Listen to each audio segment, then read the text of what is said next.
Alright guys, so welcome back to After Hours for what we'll see may be our penultimate or even final session, depending on how things pan out.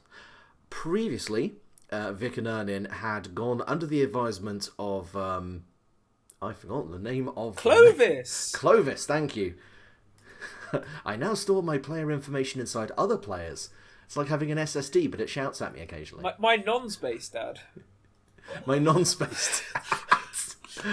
Damn you, space dad! It sums up the story, doesn't it? Oh dear. But yes, Clovis had recommended that Vic and Eirnin talk to a local drug entrepreneur and knowledgeable source of occult information called Tyger, who operated out of a decommissioned World War II bunker, potentially with some darker secrets lying behind it, up in the peaks near Kalipe. Going inside, both Vic and Eirnin were able to get some both useful information and some rather unfortunate implications as to what they would have to do to stop Adrian Nobel from kidnapping people from throughout Kalipe's timeline. And were also bestowed with certain gifts. Vic was given a reliquary of sorts that allowed him to manipulate and store souls without having to use his body as a conduit. And Eirnin was given a charm, a little trinket that allowed... Oh, I've already got charm, baby. You could do with more. Which would allow to store energy outside their bodies, essentially working as like a battery or a portable first aid kit for more intangible beings. In the meantime, while Eirnin was processing all the information that she'd been given, she also received a text message from Deputy Paul, the snide, unpleasant, and all-round aggressive right-hand man to the major Mormon family in town, who not only held a significant amount of sway over Eirnin in being her landlord, but also apparently in flexing legal muscles to try and implicate her in something far more dangerous. He's also the sheriff, right? He is not the sheriff, but he's pretty much like the key deputy. Okay. So, okay, yeah, cool. And I believe we'd pretty much just kind of closed out on that particular moment. Yeah. Now, one thing I did want to mention, which would probably be relevant for Vic, seeing as he's had a bit more of an in-depth conversation with Tyger, is that you are having this conversation under the terms of, well, Tyger essentially suggesting that you need to go and kill Adrian, that is, in her mind, the only way to stop this. However, it does occur to you that she is perhaps not in possession of 100% of the information. She does not know what was exactly going on inside the actual null, only that there is some kind of malevolent force on the other side, and it is trying to get into this world. So I would just pitch the question to you. Would you try and drill a bit further down into that particular line of inquiry, or would you stay where you were and just take Tyger's advice at face value? Yeah, I'm gonna inquire a little bit more. I'm definitely gonna inquire a little bit more then. That's fair enough. So you do bring... So I'm assuming you just kind of go into more detail about what you actually saw there, what Adrian was actually saying specifically. And as you explain that, and you do point out that Adrian did seem enamoured or genuinely affectionate towards whatever entity was on that other side, and that he did voice a fairly earnest intention to replace the people he had taken and bring them back over with him, Tyger's expression gets very complex for a while as she listens to you speak and you comport yourself surprisingly well. The methadone has definitely helped you center yourself a little bit more. The cravings have been subsumed and you're able to articulate yourself a little bit better than you used to. Right. And as you kind of come to your conclusion and kind of maybe trail off just a little, seeing as you still have that slight verbal tick to just kind of go, yeah, you know. Tyger rubs her hands over her face in a way that does belie maybe how tired she really is. and she starts to climb down from her fungal throne.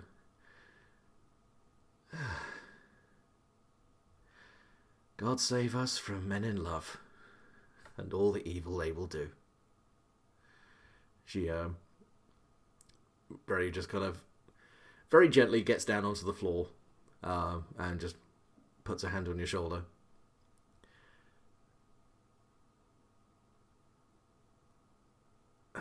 I can't condone what he's doing, but if he thinks he's doing the right thing, then maybe he will listen to reason as well. I only say what I say because so very often people go beyond the threshold of what is acceptable and just decide that that's it, that they commit, that they're willing to burn everything around them to get what they want. But if he is sincere, if he does care about the people he has taken, you may still be able to appeal to his humanity.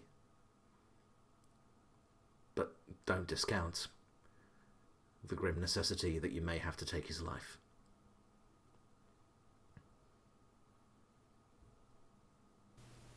I guess we just...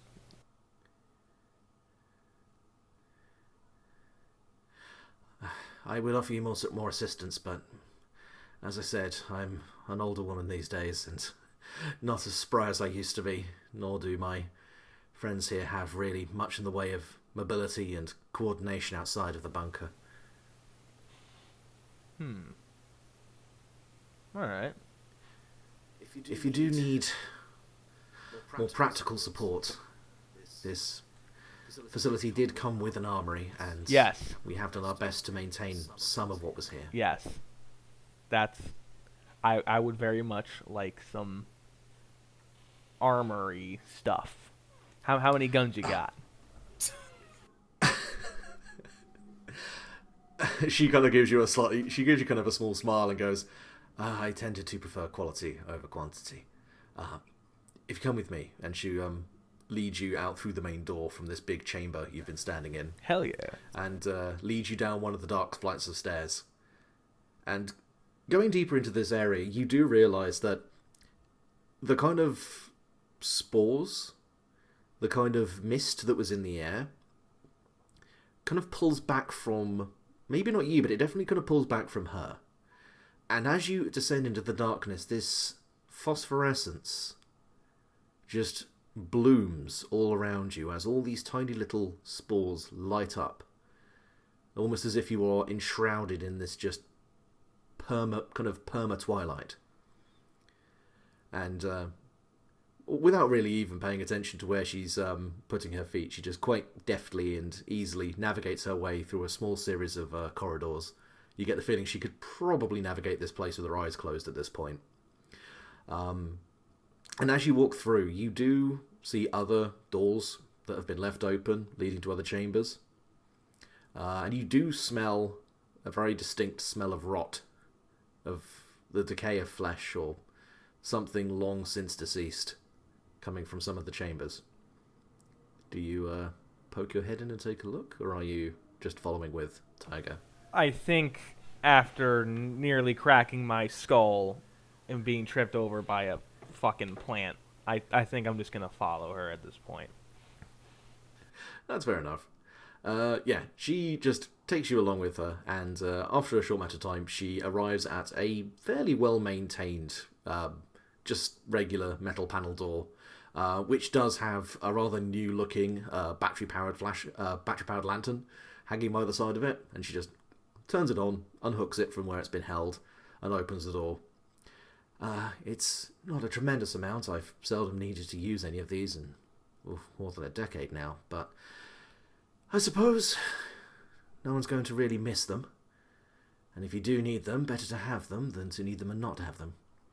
And it looks like it was a fairly substantial armory at one point, but over time and the innate moisture that seems to have built up in here, there are mounds of rusted or just mouldering wooden and metal components to firearms that have been fairly neatly, but still in a somewhat heap, been pushed over to one side of the room. But in what seem to be just kind of plastic carrier bags, are several bundles on a large workbench that kind of occupies the other side of the room. And she just fairly simply pops the lantern down, unties the bags, and dispenses what looks like one very well maintained Colt M1911. And then from another bag, a fairly nice looking Thompson submachine gun with a drum magazine. And then from the last one, a pump action Mossberg shotgun.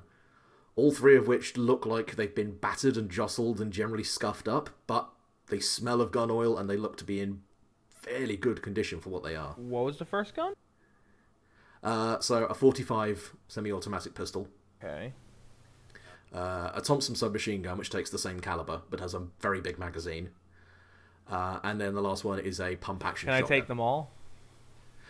You would, but I would have to inflict a condition upon you. Oh. Because you are a skinny, aging smackhead. You are not Rambo. All right, fair enough. That's a good point. Maybe my character's a little too excited. Have you seen Hot Fuzz? How about Counterpoint? I'm sorry. Can I take 2? Yeah, I was going to say, essentially, just to pull the GM screen back for a second, you could take the pistol, and I wouldn't actually give you a condition at all. You can take any of the long guns, and you will simply have the condition. You'll have the condition conspicuous because you're openly carrying a firearm. And then if you were to take like everything, then you would be encumbered. Well, and you would basically. I know this is going to sound a little weird, but would it be okay if I were to stick the 44 into my boot as like a sort of surprise motherfucker thing? Yeah, I was going to say, well, it's a 45, not a 44. Oh, but, 45, my bad. And then yeah, you can just stuff that. I mean, yeah, that can be a boot gun fairly comfortably.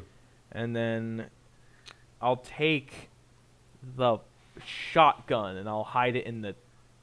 I'm in a trench coat, right? You are in a trench coat. Okay, yeah, I want to hide the shotgun in the trench coat.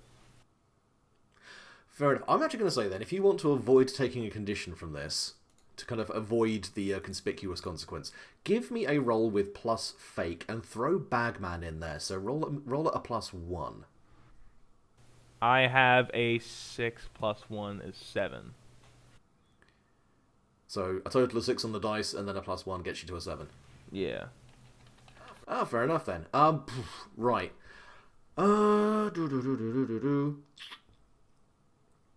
Right, I will give you some options here. All right. You can take the gun and the shotgun, and no extra ammunition, and I won't give you a condition, because you are just travelling that light. Or, you can take some ammunition with you, and you will take a moderate condition. What this will essentially mean is, if you have an issue later on, I can go, and you've run out of ammo. May I phone a friend here? Or is this a solo decision? Sure. Pebble. I mean, you're kind of in an isolated area right now. I'm nowhere near you. I can't help you. Why are you asking the player who can make fireballs on demand? All right. Should I take ammo for my guns? Fine. All right. Okay. All right. You should take ammo, but like... Yeah. Sorry, I was also like not listening to you like talking about stats. I'm not gonna lie. You just started going, and then you will get a minus, and I just went... All right, fair enough. Checked out and started reading Twitter. I'll take some extra ammo, but not enough to be totally encumbered. Well, I was going to say it's pretty much an one or the other. Oh. I'm sorry. Are you saying that he can't carry any magazines? I'm saying that if he wants to not clank when he walks and be conspicuous, then he's got to not take any ammo with him. He can have ammo in the weapons, so they're usable, but he's not going to be able to walk around with a pocket full of shells and three does our magazines. person who owns multiple assault weapons not have vests? It's a World War II armory. That doesn't. Then change my I'll question, stick but with okay. the conspicuousness. wasn't in common I'll use. stick No, with the but not Kevlar. But carrying vests were. Anyway, it's fine. I'll stick with the 45 then, and just hide it Just at the with some 45 extra you do. ammo. I don't know. We're going to die. Do you not want to like take multiple weapons? Well, I mean, but at the same time, I have a feeling the cop isn't gonna be friendly. Yeah, but I'm going to kill him. It's fine. Oh, okay, yeah, let's be conspicuous. You don't know that. You can't make a decision based off of that game. I'm Master. sorry. It's I'm like just that. trying to predict in advance. All right, yeah, I'll take the shotgun then and the 45 with some extra ammo, and then I'll just. Yeah, but Game Master, you have to, like, you're not trying to predict things, you're trying to make a decision in character. Alright, fair like, enough. What would Vic do? Fair enough. That's the question you should be Then asking I yourself. want not guns what... with extra ammo, and I don't give a shit if people think I'm weird. Hell yeah, that's the roleplay decision. There you go. Right, there we go. You've got the moderate condition loaded for bear. So if it becomes relevant, that might be an issue. Alright.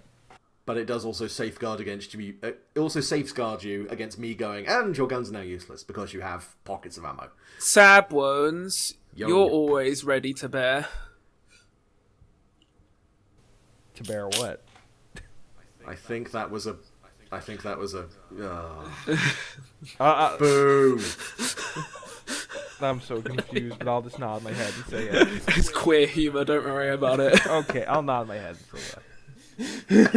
Let's go with it. Don't worry your little head. Alright. Anyway, should we cut to me, or... Yeah, I was going to say, meanwhile, with Eirnin and the rather unpleasant text message, how badly have you reacted to this? Oh, no, I haven't responded. I mean, just in a personal way. I'm losing my shit. That's absolutely fair. So yeah, pretty much it is a question of, are you going to go and get in contact with Vic first, or are you pretty much just going to beeline for where you think Paul is? Oh no, I'm going to go and get Vic. I'm mildly attached to his dumbass at this point. Mildly attached.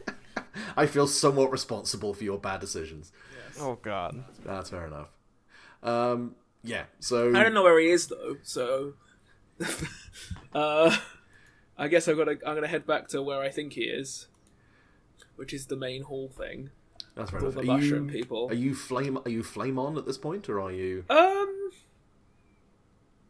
I think I'm just, like, I don't know, somewhere in between, I think. Like, the mask is slipping, but it hasn't completely gone away. Yeah. Okay.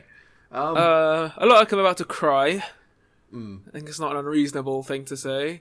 And I kind of just smash through the door to the hangar place. Just cannonball my way through it. Yeah, in which case, Vic, you definitely hear it. I mean, and Tyger also reacts to this, just a loud metallic clanging coming from above you. Aw, shit. Here we go again. Oh, shit, here we go again. 2 number 9s! 2 number 9s, number 9 large. Large, number 6, extra deep. Jesus Christ. Yeah, I just ruined this moment, I'm sorry. Big Smoke has breached containment. Get him back in there. Oh, fuck. You a straight buster, Pebble. Right. And yeah, Tyger just kind of starts marching back off in the direction of where you guys had come from. I'm assuming Vic, you're just going to head with. Wait, what's up? Tyger's just going to march off back in the direction of where that massive crash came from. And I'm assuming you're coming with him? Yeah, I'll go see what the ruckus is. Okay, cool. And yeah, within about a minute or so, you're back up the stairs and inside the big hangar area where where Eirnin, sorry, he's looking to be in a fair state of distress. I was going to say, is there like a notable part of your Jinn identity that's bleeding through, or is this just kind of looking like blazing eyes, or... Yeah, that's sort of what I was thinking, but it's more like... I'm also fuzzy, like my edges aren't defined in any logical sense. It's kind of like I'm becoming smoke at my edges. That's fair enough. The VFX team is going to have to work very hard on that. Yeah, I'm expecting a full render by the time this session goes up. Sorry, let me just open Blender in another tab. Right.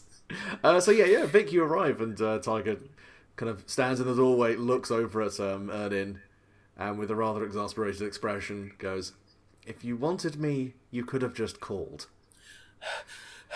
What's wrong?" Cops took Busey. Gary Busey? I didn't realise he was back in town. My girlfriend! Well, I'm not going to judge. I'm assuming you'd want to go and take care of that then. Yes, of course! Holy shit! Do you need my assistance? Well, I wouldn't not appreciate it. If they've got beauty, that means they've probably taken the others too. All right, okay. Yeah, she rolls her shoulders and makes a slight kind of guttural noise, and in the distance you hear the kind of clanking of the main door opening again. We need to go. All right. Why not? Good luck. Thank you, I guess. Oh no. Hell yeah, dog. We have a confusing relationship, darling. I hope let me put it this way. I hope I see you again. I hope so too. Hell yeah, dog. Thanks for the guns. You got You gave him guns? Hell yeah, dude. Oh, Shit's pretty good. at this point, why not? I can think of many reasons, but anyway, let's go. Well, this time I'm gonna keep them to myself. I like this pump. It feels very nice. Oh god, you're so disgusting. So yeah, I'm assuming you're just rushing out of there. Yeah, I'm dragging our good friend Vic here by the arm very hard. Oh jeez. That's fair enough. What's Deputy's name again, sorry? So Paul. Deputy Paul, thank you. So, yeah. I get out. I don't know, I can't message any of the other members now because I don't know who's compromised. And I can't risk giving the police this location, so I can't ask anyone to come and get me. Well, as you exit out into the rapidly cooling night air, you kind of start making motions to kind of get down the path, down the winding track. Before something catches your attention, from the direction of Kalipe, it's not night, it's day. Or at least there is a simple, flat, static sense of light coming from Kalipe. What the fuck? These days get...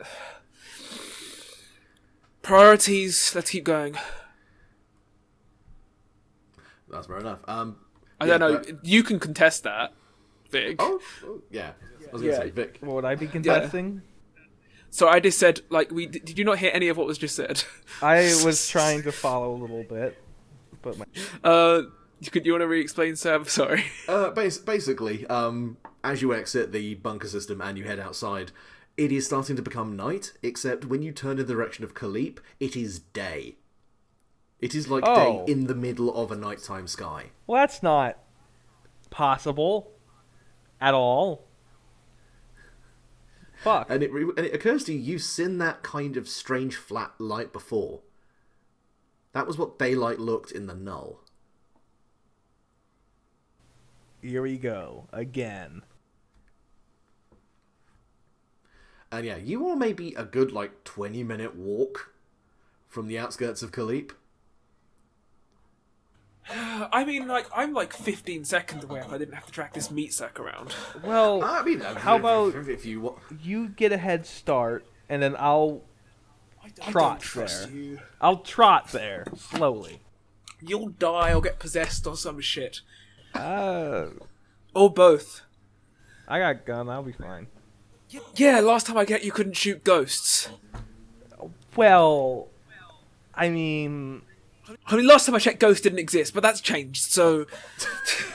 I know I'm a djinn, but still, I have limits.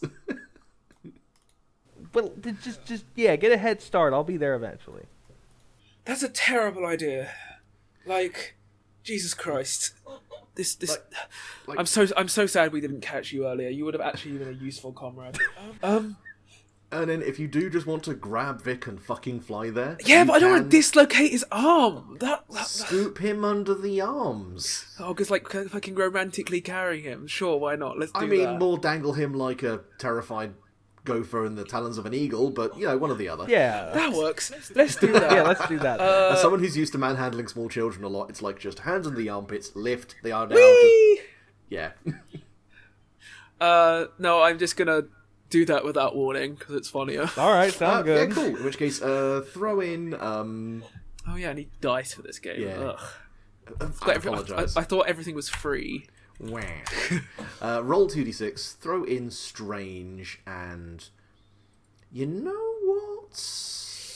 I I feel like one of your powers is worth throwing into this. Yeah, I feel like that. Like I don't know. It doesn't know if it's my powers or just because I am this thing. Yeah, You know? I would say I would say just one of those two powers probably applies here. So roll with +3. Okay, so that's a 9. Nice. Yeah, Is that a full success, right? It is just shy of a full success, unfortunately. Oh shit! What? Well, so you. Trying to think of a good kind of complication here.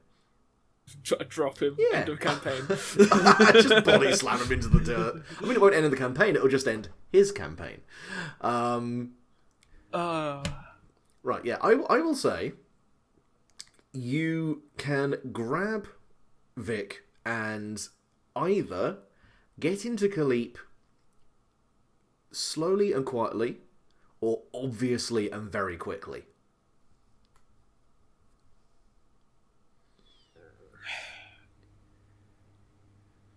Would this slowly be faster than the walking? Anyway, It would be a difference of like 5 minutes rather than a minute. Oh well, that's so fine. walking would still be 5 minutes slower. is fine. Yeah. Yeah, we're talking like fast bike ride versus supercar ride. Yeah. Okay, that's fine. We. so yeah, I can show you the world. You are unexpectedly never-ending storied out of the just off the ground and towards Kalipe. I'm assuming you're reacting to this. The only thing I could possibly react to this is, what the fuck? Shining, shimmering, splendid. Tell me, princess, now when did you let your heart... There is no God. Is Eirnin singing this as she carries Vic through the air? Oh, of course. A whole new world. I just imagine you kind of grab Vic by the scruff of the neck like a cat and he just goes with his arms and legs stuck out. A whole new fantastic point of view.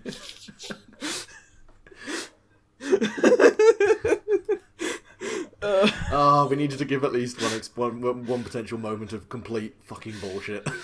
I mean, of course, like you can't give me the ability to fly and not have me sing that song. I'm sorry. A whole new world is a requirement. That is absolutely valid. So yeah, you have to keep somewhat low, and you can't burn as hard. Just smacking like bushes into like Vic's chest. Just cactus, agave bush. Just boom, boom. This is a lot of abuse. Are you aiming for these? Very serious campaign this one is. Oh, absolutely. But yeah, you have to keep it kind of a low profile, and you can't burn as hard as you normally would when you want to fly, because you're also trying not to set Vic on fire in the process. Trying. I mean, yeah. But you're also kind of taking into account that you need to stay like below the sight line of people, like if they were looking out of town, so you're keeping below building height. Mm-hmm. So yeah, Vic, you are basically like moving at a good 30 miles an hour, but like 6 inches off the ground, being hung by your armpits. It's a feeling. It's definitely a vibe. It's a feeling of I'm gonna have fucking major armpit pain by the time we sit down. No one to tell us, no. The verbal shit posting is strong today. I like it. And yeah, you get to kind of the outside of the main area of Kalipe, kind of not full on main on the main high street, but you know within a couple of blocks of it. And settle down on a corner, a fairly isolated one. So how fucky is this place now? So from where you are right now, it's almost uncomfortable to look at. When you're looking into Kalipe, it's day, but turning around from where you just came and looking out across the salt flats, there is this border where day turns to night. But it's not a gradient, it's almost as if you're looking in one spot, everywhere's day, and the minute you look at another spot, everywhere is now night. So it's like a spotlight, almost. Almost, except on the inside, it's also having that effect. Like, if you're looking into it, everywhere looks like it's daylight. Yeah, so... Does this daylight, like, seem whack? It's that flat, sunless kind of sunlight. It doesn't cast shadows in the right way. It feels like it's just the sky is bright. Sunless sea. Cthulhu's coming. Sorry, I'm in a really dumb mood this evening. He can take a fucking number and wait. Okay, one apocalypse at a time. So, yeah, this seems fucky. So, when I was sent the text message, was it my house that was raided? You got sent a text message of your shack turned upside down. And then Paul had a message to the effect of he had Busey in custody. Okay. It was from Busey's phone. Do we have what are our legal contacts? I mean, we would have them, so yeah. I was gonna say you make probably them up on the spot. Invent things I know very little about. Yes, of course. No, you have a direct hotline to a bond. There's an independent bond fund. There's also a pro bono law firm that kind of handles these kind of things. Okay, I guess I'm phoning the lawyers because I'm a smart anarchist. I mean, you open your phone, no bars. Oh.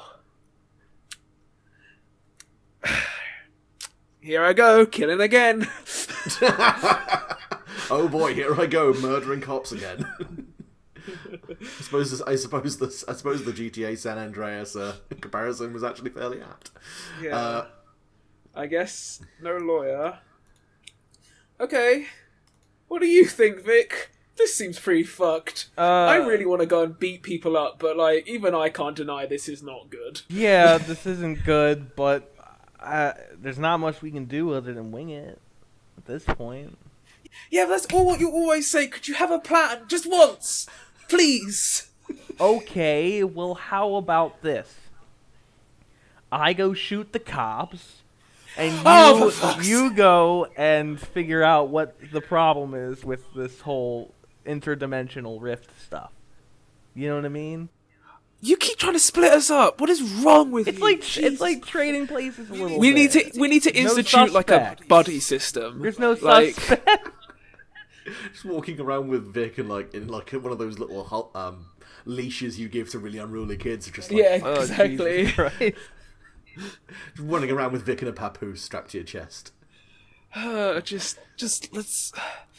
I mean, I think we should at least figure out if this town is still got people in it, or if this is we've just entered the mirror dimension. I think that would be calming down a bit. I think that would be a logical thing to do. Yeah. Okay.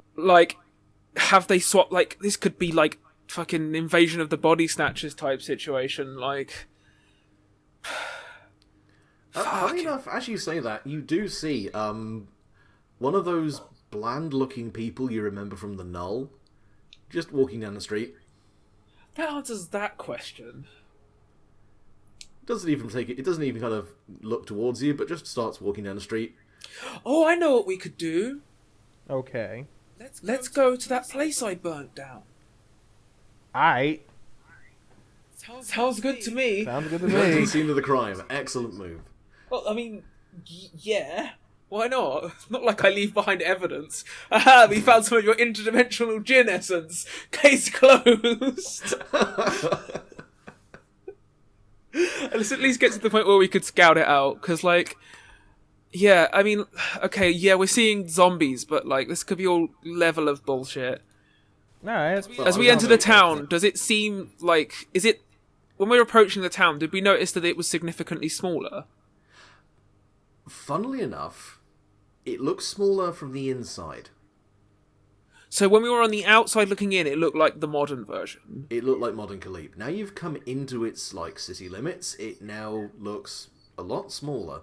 I know what's wrong. Oh, does my character know what's wrong? She's a smart cookie. Is that a GM? Please confirm my theory.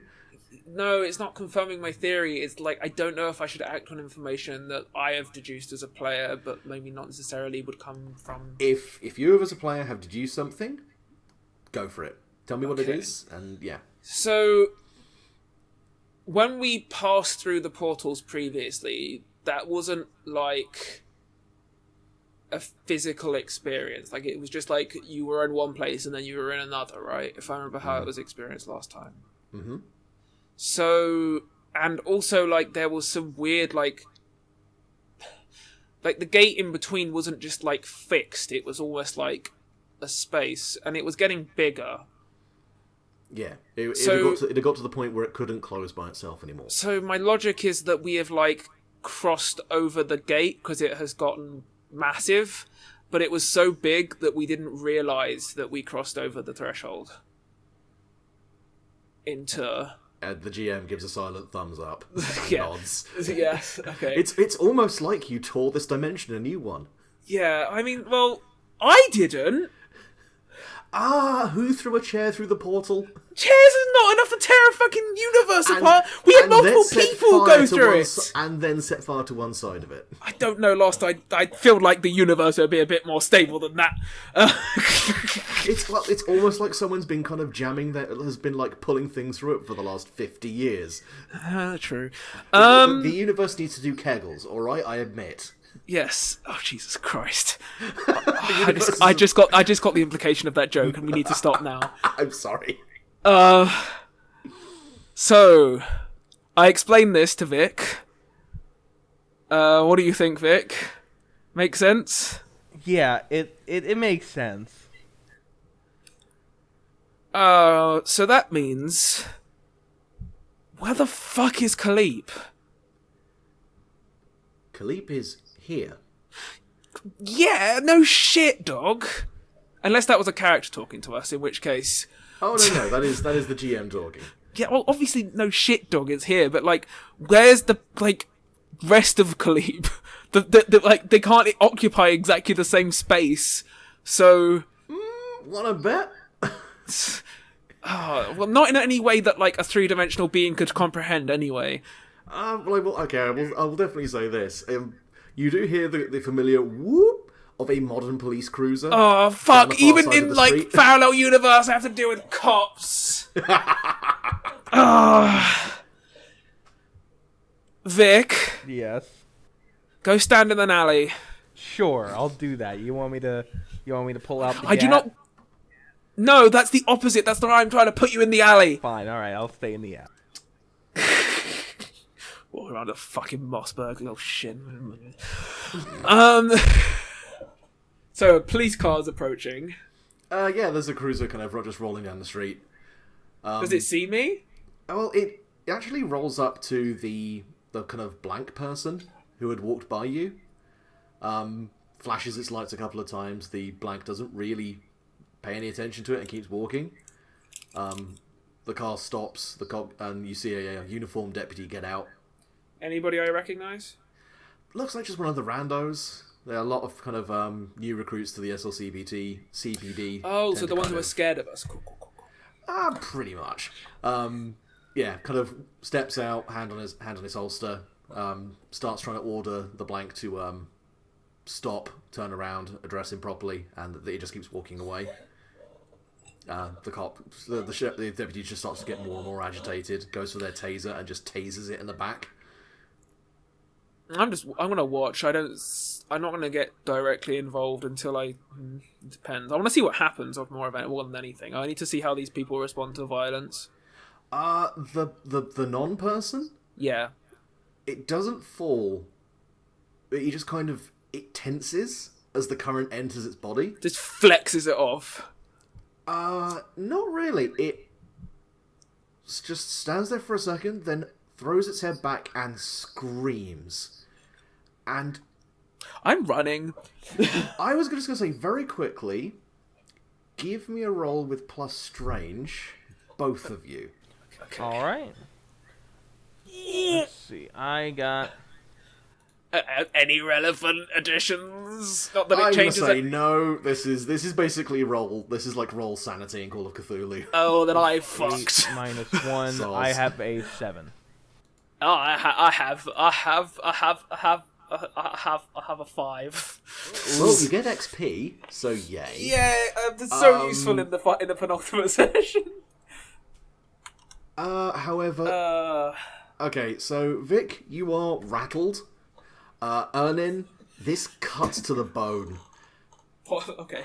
The scream is a scream of a child. A terrified, pained child. Does that make my mask slip? Well, I'm going to say right here, you are going to be taking the minor condition...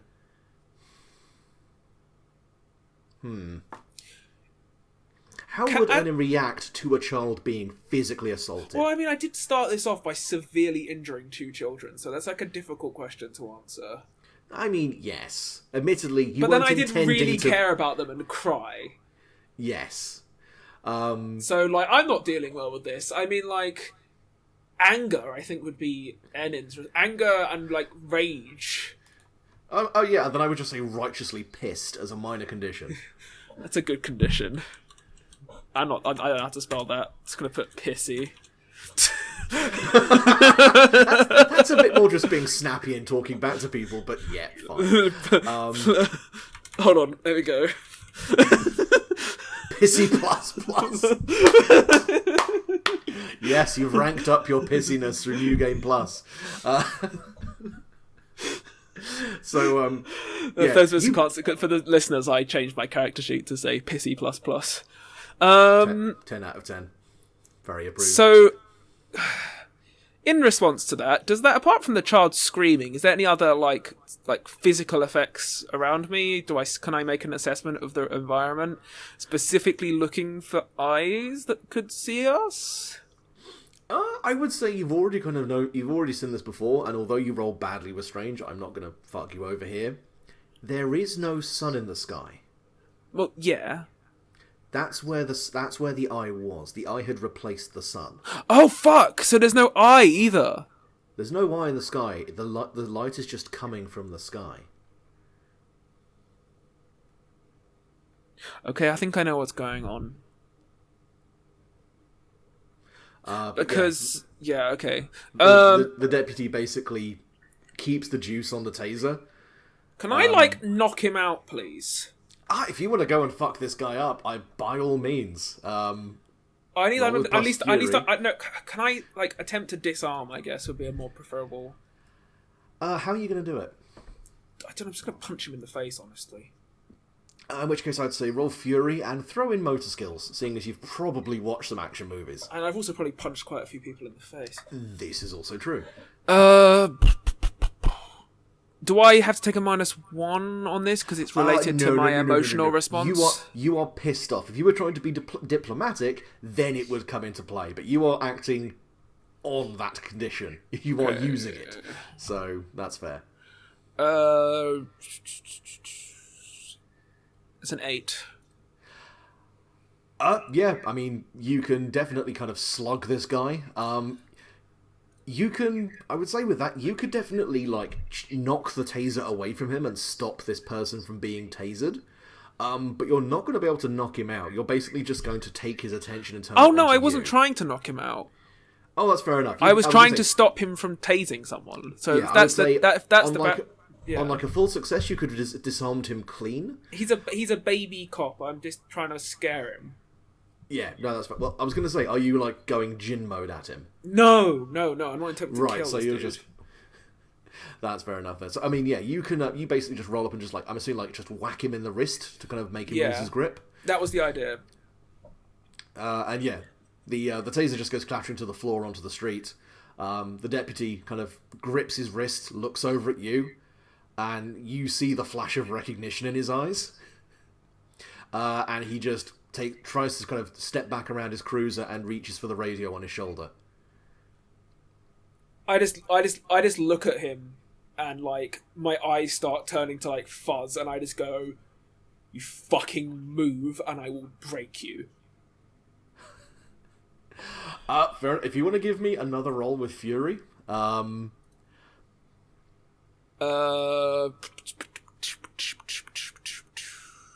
Okay.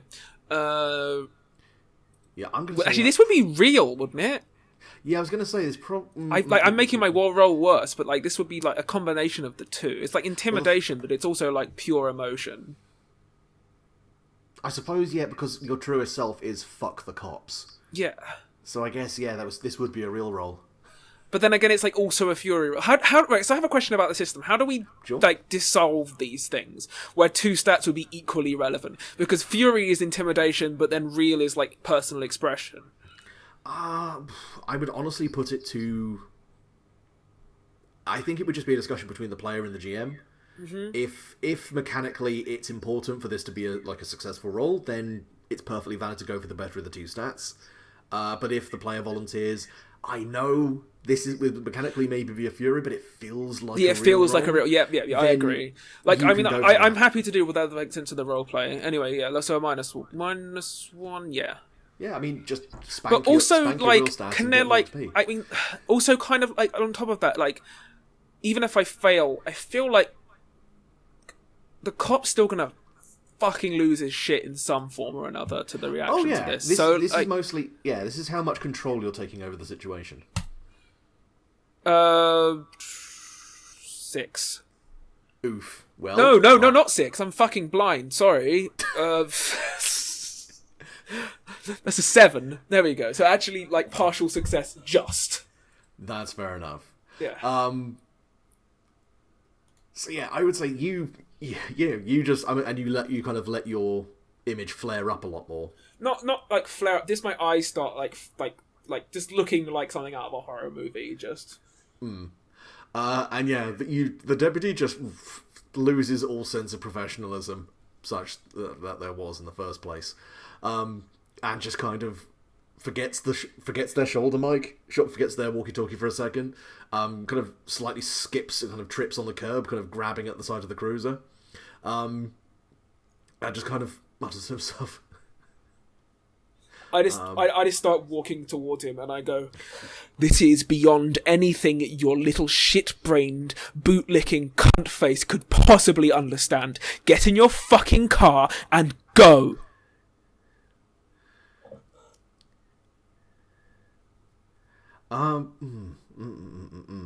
Because on 8 we're looking at a partial. Yeah, I guess it's going to have to be. So, you have 2 options here. You can browbeat him into the car and he will peel off and get out of your hair. But that will guarantee he's going to report this in. Well, obviously, yes. Or you can just try and effectively, just scare the shit out of him. So much that he just forgets the badge entirely and just books it. What's the negative of that? You're going to be very obvious doing it. Like, you are at the moment kind of nightmarish and threatening. If you crank it up further, he will just book it. But other people could see. Yeah. This is one of those situations, though, where, like, I don't know if that fucking matters anymore. Because, like, the sun is gone, and it's daytime in the middle of the night. I mean, I never said people would notice. Okay. And also, Vic, if you want to step in and do anything to... Yeah, you're welcome to get involved the situation. All right. Do you really want me to make a decision against this police officer? I can't tell you what to do here. It's what you want to do. That's not how this works. Is there any chance I can shoot him in the knees? Jesus Christ! Okay, go for it. If Vic would do that, you should do it. I would also suggest you could just whack him round the head with the butt of your shotgun. Or even just hold him at gunpoint. But if you just want to kneecap the poor fucker...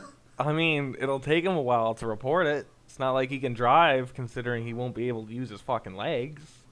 Yeah, he'll also be hemorrhaging out onto the street. Yeah, and then we'll have a dead cop to deal with. Okay, fine. I'll just hold him at gunpoint. I'll do that. It's probably more safe. Okay, but, like, are we doing that in the middle of the fucking street? I mean, there is no one on the street apart from the still slightly twitching non-person that was walking down the street. Well, does that mean that we have the combined intimidation just to make him run away if Vic rolls well on this? Yeah, I would say basically, Vic, if you want to just give this guy the the offer of a lifetime to put down the gun, put down the badge, and fucking run. Let's see, what have you got stat-wise? You could roll plus real and throw in a +1 for having the shotgun on him. So plus real, that's +2. plus 1. Plus maybe a little, maybe not Bagman So in this situation. 10. I got a 13. Oh yeah.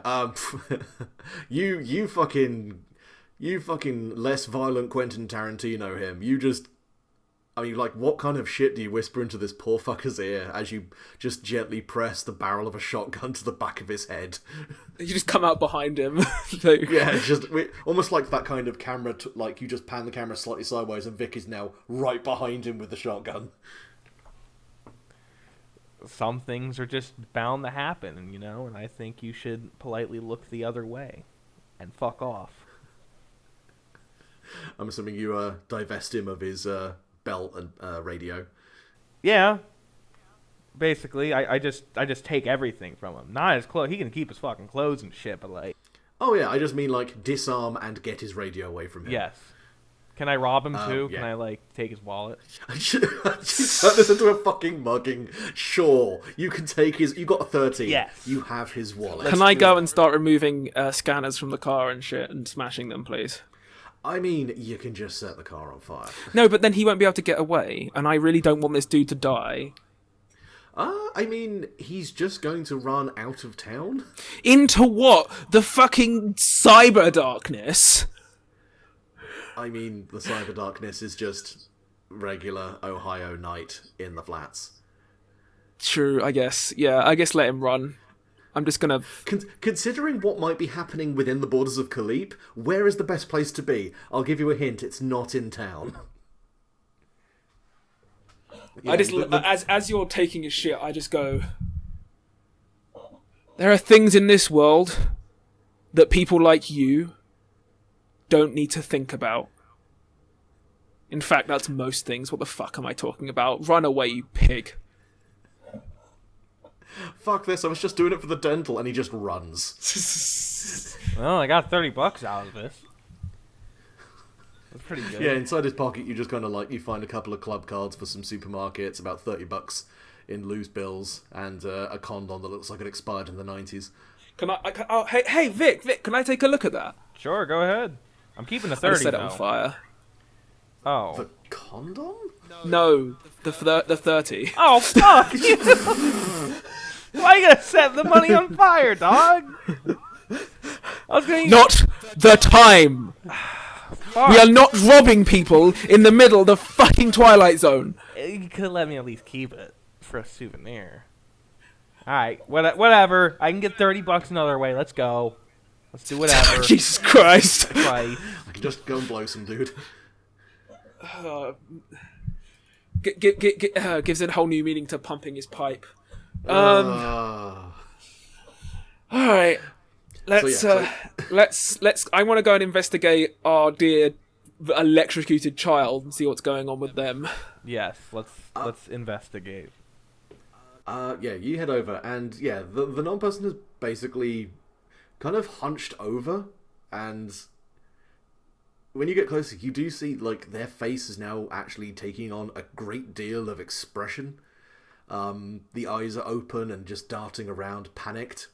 The kind of fingers are clawed and hooked around themselves from where the electricity has just kind of drawn the muscles in close.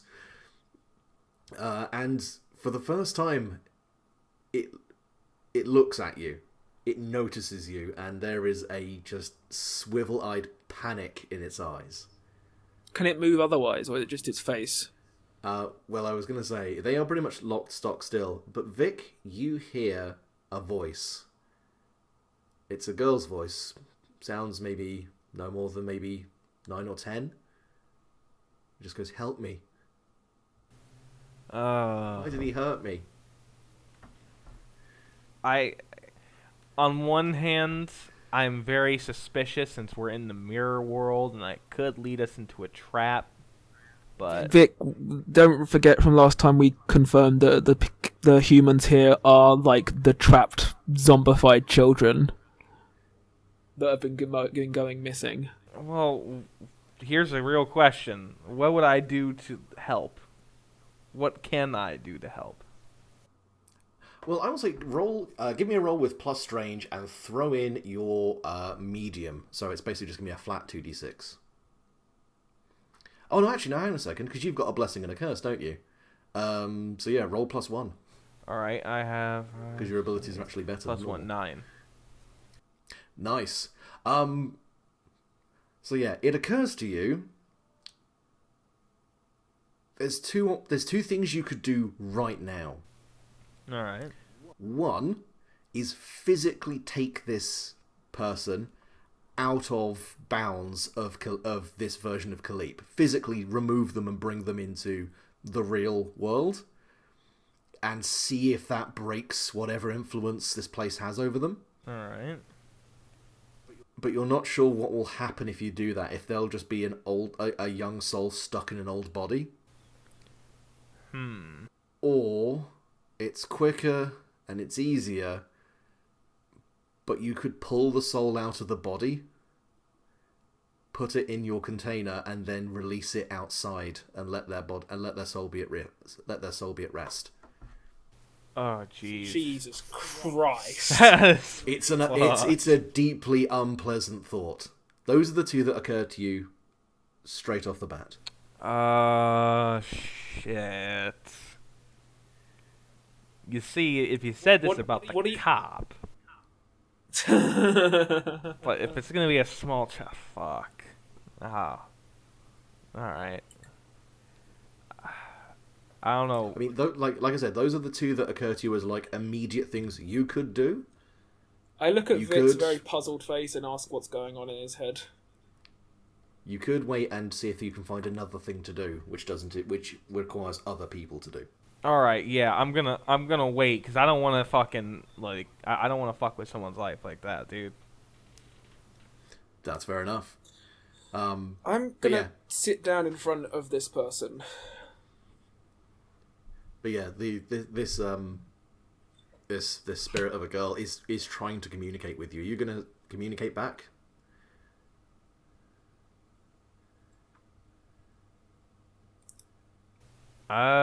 Sure. How would you talk to a traumatized child, Vic? That's what I want to know. How Vic will deal with a traumatized child. You just gotta talk to them calmly and almost childlike. Then do it. All right, fine. Shit. So, is there any chance? Is there anything I can do to help you? I want to go home. I want to see my mom and dad again. Well, I don't know where I've been. We're gonna figure this out. We're gonna try to help you, bud. We're gonna try to figure this out.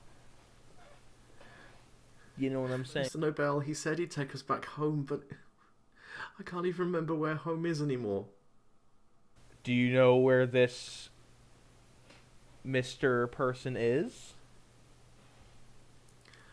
Give me a roll with plus real. All right. I have 11. Yeah. In fact, despite your uncertainty as to how to address this, the fact that you do speak so plainly actually gets through to this girl surprisingly well, and you do sense that she is calming and focusing on things she does know and can think about.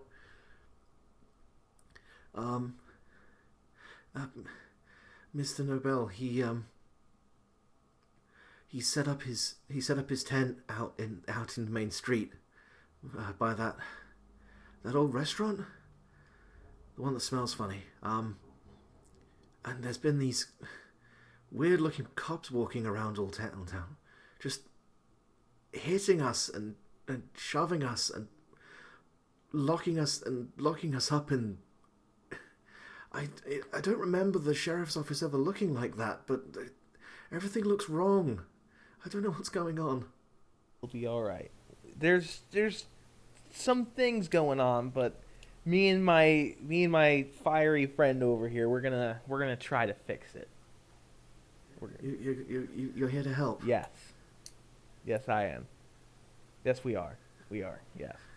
Are you saying any of this out loud? Am I only hearing like one half of the conversation, or is this all in your head? I leave that to how Vic would be, if Vic would have the sense to say it all in his own head, or if he's just verbally saying it. I thought I was verbally saying it. Oh, there you go. Okay, so I'm just hearing your one side of the conversation, okay. Vic, what's going on, darling? Yeah, what's up? Poopsie darling sweetie. You're talking to yourself. Oh. Is there a ghost here again? No, I'm talking to the little girl right here, dog. You don't see her? You mean, like, the 35-year-old woman in front of us? She's 35? The fuck? I mean, she looks like a full-grown adult, just in kind of somewhat plain 1940s attire. Oh, I thought you said like 9 to... No, that's what she is. That's what she is. She's stuck in a body that is significantly older. Oh. Oh, well in that case, yeah, that's who I'm talking to. Okay. So... What are they saying? They said that our friend Adrian Nobel is on a tent at Main Street near the Smelly Diner. So Is she okay? No, she's not. I'm gonna be legit with you. She is not okay. She's okay. Basically, I think our only chance of making anything normal right now is to confront our friend in Main Street. Maybe.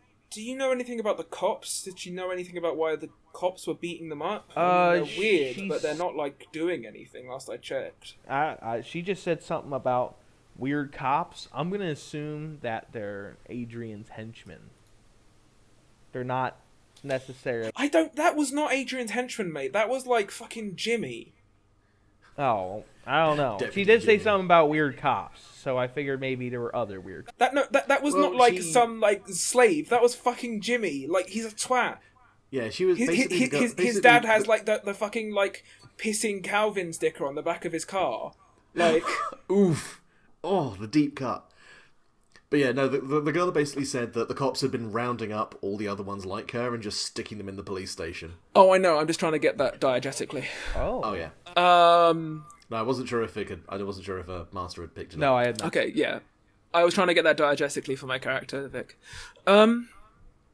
Yeah, Christ, okay. I swear to God, if this is like all space alien Kalipe apart from the police station, I am going to be royally pissed. Okay, so we have 2 plans of action here. Number 1, we raid the police station and get all these people out. And then number 2, we go after Adrian. Now, we could do it one at a time, or we could split up. Stop trying to split us up. I don't know. It's up to you, dog. What are you feeling? Look, do you want to go and fight this fucking dude who controls nothingness itself by yourself? Do you want to go and do that? Is that a task you want to go and attempt? I'll be honest. I was kind of hoping you would. Fuck you! I don't want to die either. I actually have something to live for, you piece of shit. Okay, well, I got guns, and the Fucking police hell, seem to the be much team's more of imploding. a standard opponent for me, you know? That's Yeah, what I know, was but thinking. I also don't, like... Look. If the cop station is here, that means that Busey and the others are here. So, shall we just raid the police station together, then? Oh, I've always wanted to hear somebody say that. All right. We can do that, and then we can go after Adrian, like, right after. We should probably get this, person into somewhere out of the way. What about that alley? I mean, somewhere where the police can't see them. I feel like dumping a mind of a 10-year-old in an alley is not a very good idea. Fuck. I mean, I don't know what your childhood was like, but... Actually, mine was like that too, it's fine. Let's just push this... Let's just... I walk into whatever the nearest open-looking thing is. Yeah, let's do that. Are any non-facade buildings around? I mean, out kind of on these outskirts, there's like shacks and lots of just kind of rather ratty-looking lean-tos. This is almost certainly back in those days where the non-white population had gently been kind of nudged away to. Okay. Let's get her yeah. settled in one of those. Yeah, I mean, they are still basically blank shells, but they have doors and they have windows. Okay, I kneel down and I go, I can't hear you, but you need to stay here. Okay. She obviously won't react, but... Well, I mean, do you actually, like, touch her, or do you just... yeah. I try to move her to the shack. I mean, like, if you take her hand, you do feel like an attempt to squeeze your hand. Oh. That's cute. Alright, I'm gonna drag her to the... That's cute. Just drag her across the floor, suplex her through a window. There you are, kids. So yeah, you stash this kid in one of the kind of shacks out on the kind of outskirts of this version of Kalipe. And I'm assuming you're heading off to Main Street, where this kid had said things were going down. Well, I was gonna head towards the police station, which is also on Main Street. Oh, okay, so it is funneling us. Cool. I mean, that's also generally where, like, the main utility buildings Oh, be. no, you're right. I'm just terrified.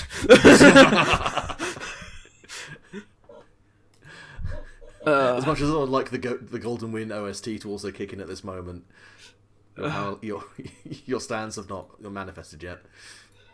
I'm Vic stand, like... I don't know. Has any JoJo's character stand constantly belittled and admonished them?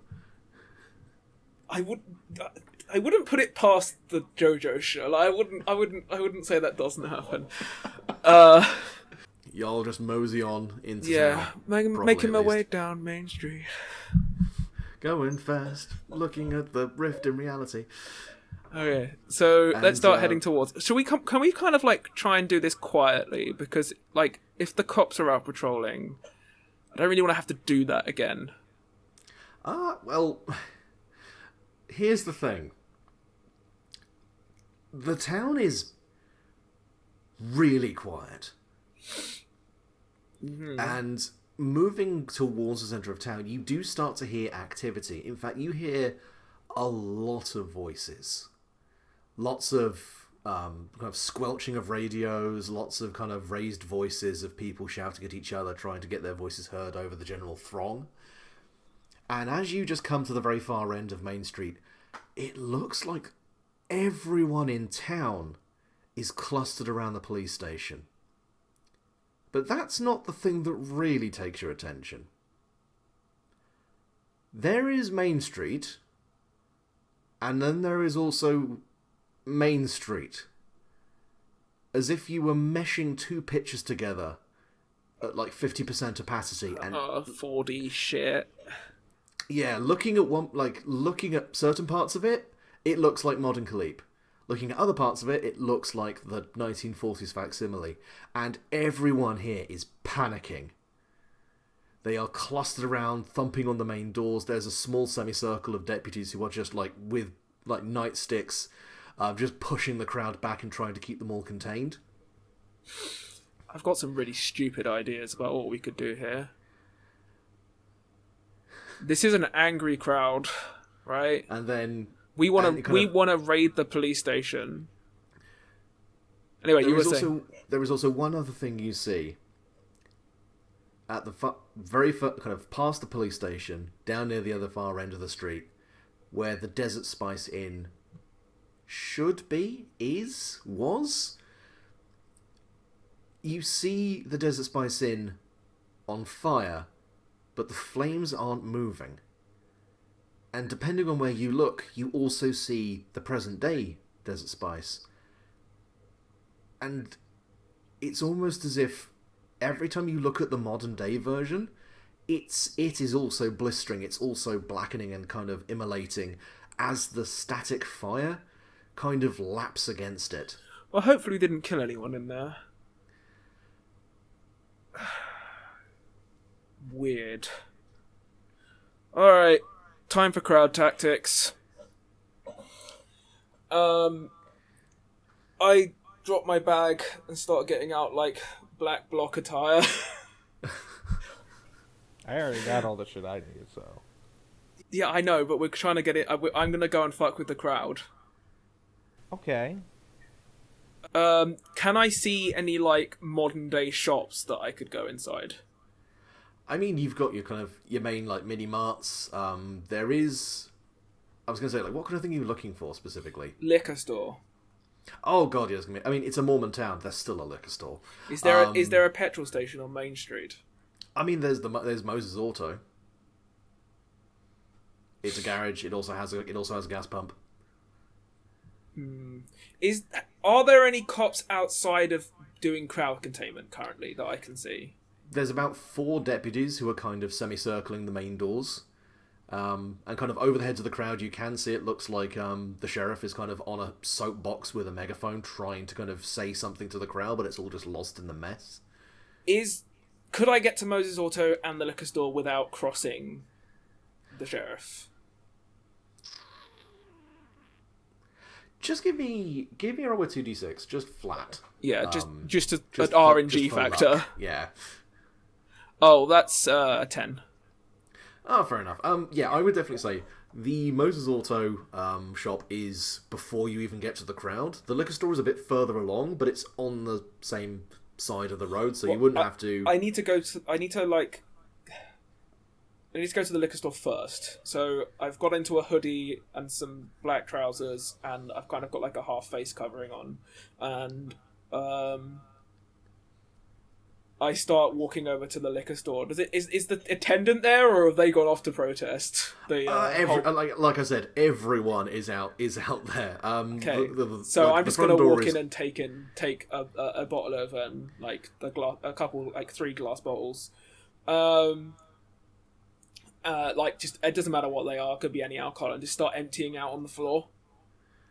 Oh, that's fair enough. I'm assuming you're about to try and make Molotov cocktails. Oh, yeah. I mean, if you find anything high enough proof, it will work. Yes, but it's not going to work as well as petrol. Yeah. I empty them out. It's assuming it's a convenience-y type store, so I just start looking for anything rags, community, like t-shirts, fucking anything, just anything. Yeah, I mean, I was going to say, yeah, there's still a bunch of old merch for the 5 Peaks rally. Oh yeah, so all of that's on discount now. I just start ripping that into strips. You're welcome to come behind me, Vic, to just see this mess. Hell, yeah, I'm just gonna analyze the situation from here and just figure out what I'm gonna do. That's fair enough. So I'm taking 3. I said, "Do you want any, Vic?" 3 what, if I may ask? You weren't born yesterday. Like, we're still doing crowd control? Control, sure. Well, I was going to say, Vic, are you actually assessing the crowd, trying to see what's going on there? Yeah. Like, I'm trying to figure out, like... Yeah, give me a roll with real. Alright, roll. While he's doing that, I'm walking over with the glass bottles to, I have... And I am, like, fully covered up. Like, you would have to, like, be staring at me for a long time to any kind I'd of, have like, 10. Recognizable... You got a 10, Vic. Yeah. Okay.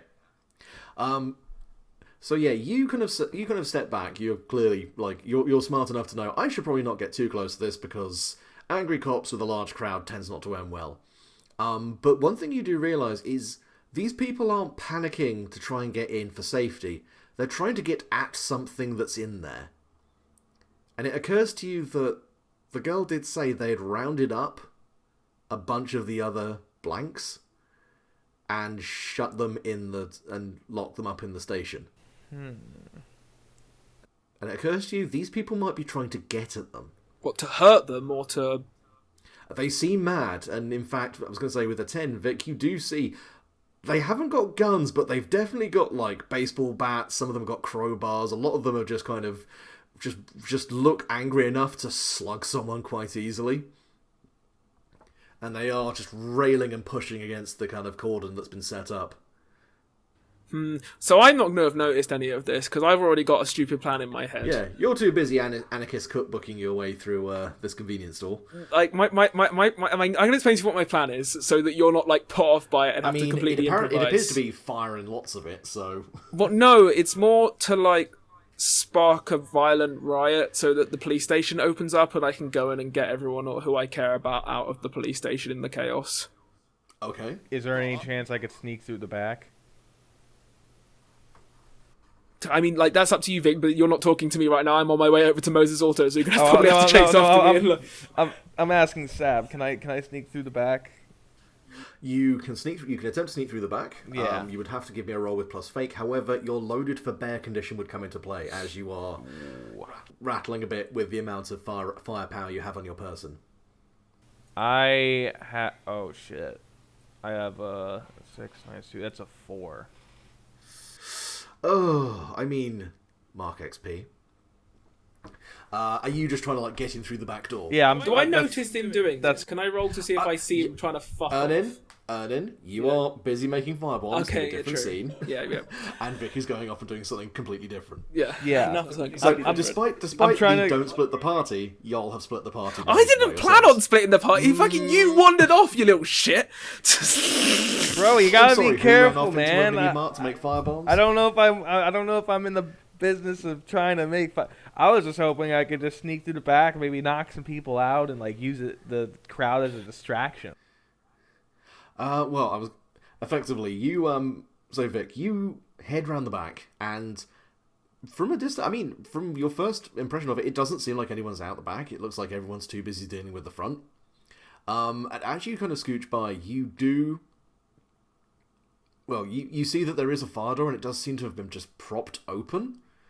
And you don't really think about it until you pull the door open, looking to slip in, and realise it wasn't wedged open. Someone had just stuck their foot in the door so they could blow cigarette smoke out. And you just open the door and look straight into the face of Deputy Paul. Hold him at Deputy gunpoint. Paul Smith. So you're just going to draw on Yeah. him? Okay. This is a potentially lethal scene, then. Yeah, I'm gonna say mortal peril is definitely on the the cards here. Oh boy. So give me a roll plus fury. All right. Take a +1 because you're armed.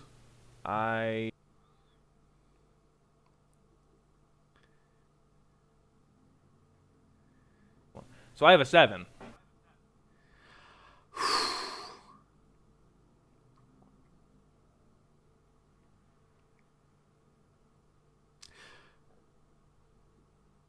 Do you want to get a shot on target, no matter the cost? You're shooting him. Oh, I was just holding him at gunpoint. I was hoping for a hostage. This is very much a case of you're pulling on a cop. You're pulling on a cop with a reputation for shooting people. Well, then, yeah, I'll just shoot on point, to be honest. Fuck it.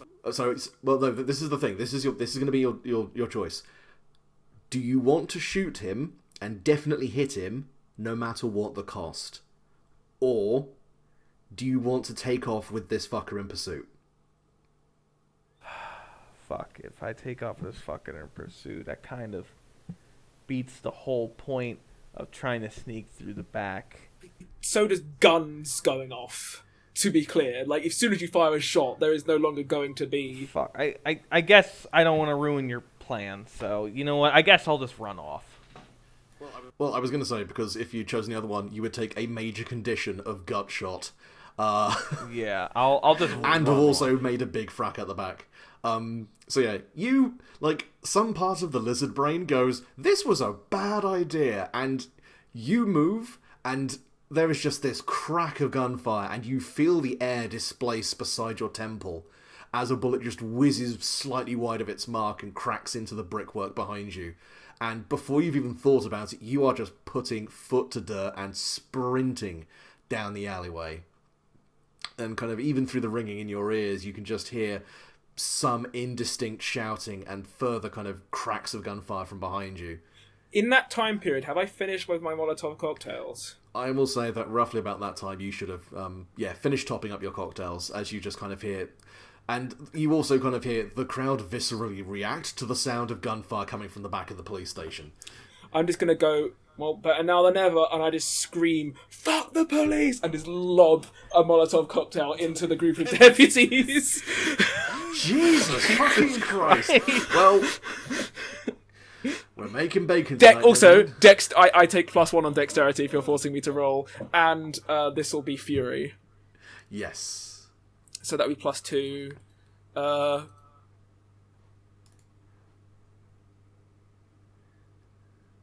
That's a 9. Do you want to take burning at both ends to get that to a 10? You take Yes. +1 on this, but you Yeah, take yeah, -2 yeah. on the next roll. Cool. So, yeah, with a 10, tell me what happens. You have control over this scene. Like, slow motion. Like, who can say where's it? As the Molotov kept out, flips through the air, just sailing, and then as I turned around to pick up another one, and like the crowd just look up, just over it comes, just this flaming fireball as a gunshot has gone off, and they're like, and this like just smashes into the front of the building. At which point, chaos. I was going to say, it goes from who can say where the wind blows, and then as it impacts, just flips to NWA's fuck the police. Yeah, and or the Doom soundtrack. Oh, God. But yeah, I was going to say, just specifically, are you looking to inflict harm on the deputies, or take control of where people go, the flow of the scene? So my goal is to put fire between the front of the police door and behind the deputies. If the deputies are in riot gear, which they seem to be, a Molotov cocktail's not going to kill them. It is going to put them in a position where they can have the shit kicked out of them, right? So I want to like put on a show, so like the fight's just started, everybody let's go, but at the same time restrict access to the front of the building quickly. Cool. Yeah, no, in which case then that's perfectly reasonable. You throw the bottle, it crashes and just sprays gasoline behind them all over the steps of the police station. And there is just that moment of like just held breath as the deputies have to surge forward to avoid the flames. Like one person slips, cracks a baton off someone in the crowd, and then there is just this surge as the deputies aren't really pushed back as much as they're just pulled into the crowd. And shit kicking happens in earnest.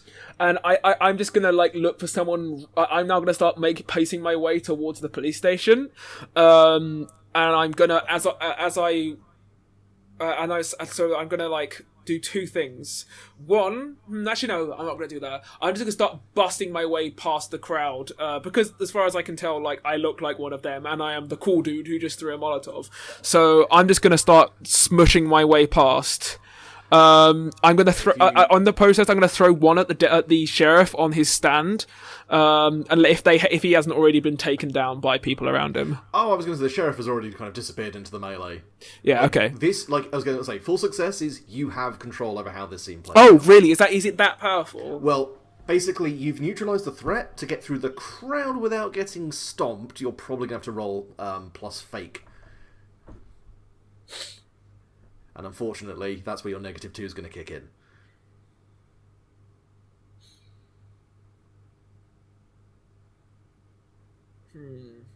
So, I'm thinking, sorry. If you want to take the quick way in, you can roll for that. If you want to go around the back, where admittedly you heard the gunfire, but there is almost certainly now a massive distraction drawing attention away from there, then that would require the a whole roll. point That of would this just take plan longer. is to like take advantage of the fact that I don't take fire damage. Or I could do a really bad thing. Or you could do a really bad thing. Like, there is an option here that guarantees success, but also might make me, like, a criminal beyond what I am already. Like, from criminal arson to criminal arson and premeditated murder. Is this a good idea? So I have, like, control over, like, thermodynamics, right? Yes. Okay, I got an idea that that might work. I am going to attempt to create the feeling within the crowd that some of them, that it's getting uncomfortably hot. Because I'm going to imagine that these people haven't been set on fire before, but they aren't going to be used to a random increase in temperature when a Molotov cocktail's just been thrown, and they may not know how to react. So I'm going to try and induce, like, panic to the point where people aren't focusing on each other anymore. Okay.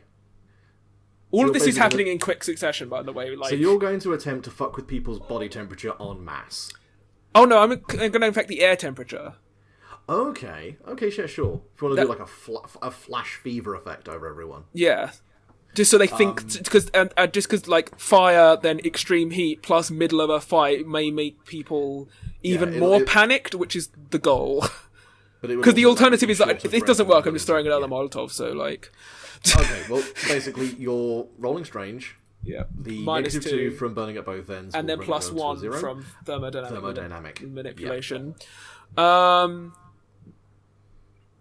So, does this use power from my bottle, or can I draw from the environment currently? You're still... Actually, well, I was going to say, like I said before, once you're in here, it's more that I can inflict drained on you. Yeah, but would it inflict drained? Because I can't... No. If you fail, yes. If you succeed, no. Okay, cool. Then let's go for it. So that's a plus 1. It's, like I said, it's the same thing with like ammunition. I'm not counting your bullets. I'm simply saying when something goes wrong, you're out of ammo. Is this a flat roll? This would be with a plus 1. Okay, cool. Please be good. No whammies, no whammies. Whammies? 8! Oof. Thank fuck. In which case, yeah, I will say... Yeah, I will have to pretty much put it that way. You can get what you want, but you will be drained. Oh, hell yeah, DM. Give me that drain condition. I'm about to fuck with you so hard.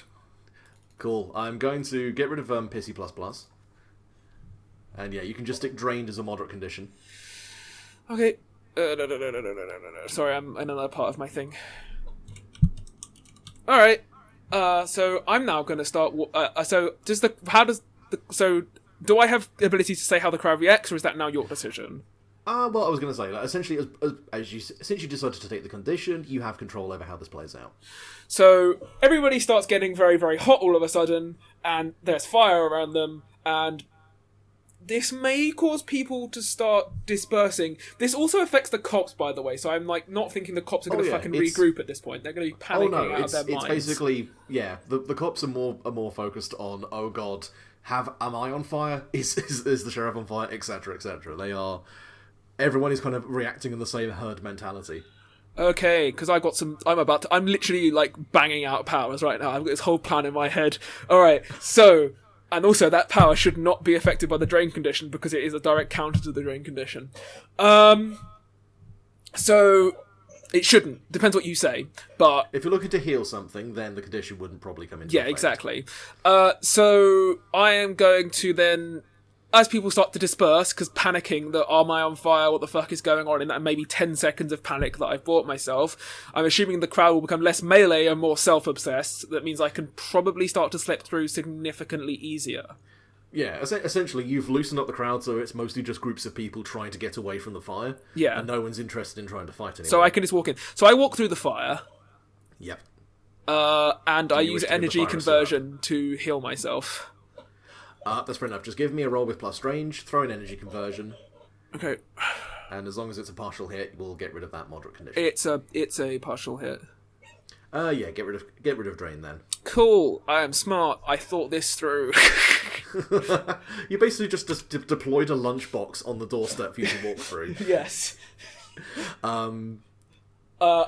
So I want to very quickly just kick back to Vic for a second. Sorry, I've had this. So I just at this point, me walking through the front door of the fucking, I just smash it, double door slam open, cut to Vic running for his life.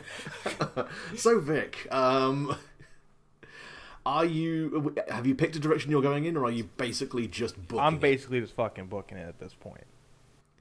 That's totally fair. In which case, yeah, you sprint. Are you still sticking to the alleyways? Or are you trying to break out and get more space to actually maneuver in? I'm breaking. At the moment, you're running parallel to it. You're just running through the back alleys that run adjacent. Yeah, I'm just running through back alleys at this point. I was thinking maybe I could, like, hide behind a corner and then if I have to, just knock him out with my shotgun or something. That's fair enough. No, give me a roll with fake and throw junkie in there. Yeah, I'm being... Oh, yeah. No, Sheriff Paul Smith is coming after him and letting off shots. I have a 6 plus 4. So I have a 10, and then with... Did you say Bagman? Yeah. Then so plus 1, so that'd be 11. You zig, you zag, you juke, and you're familiar enough with the back you're familiar enough with how to break line of sight and kind of stick yourself somewhere quiet, that you do just dip, then take a kind of a double, and kind of almost double back on yourself and hide behind a dumpster.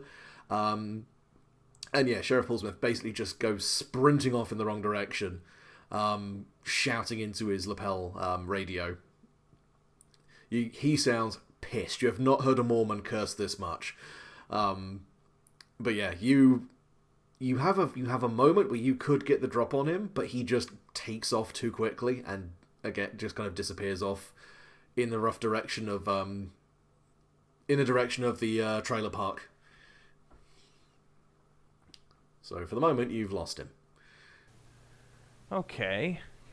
I guess I should try to make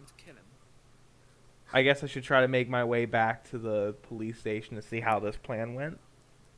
I mean, you turn around and you definitely can see smoke coming from the front of the police station. Well, in that case, I better fucking book it.